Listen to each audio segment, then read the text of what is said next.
First, go to Invoice page. Press New button to add a new invoice. Click the Select Customer button inside to select the customer. Enter customer's name to find customer. Then click the Save button to save it. After that, click the button with the plus icon to add what medicine the customer bought. Inside, we can click the button to find the medicines purchased by the customer.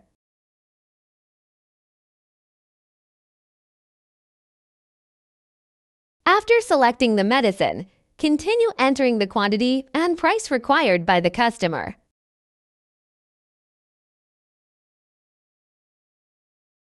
Click OK button to save.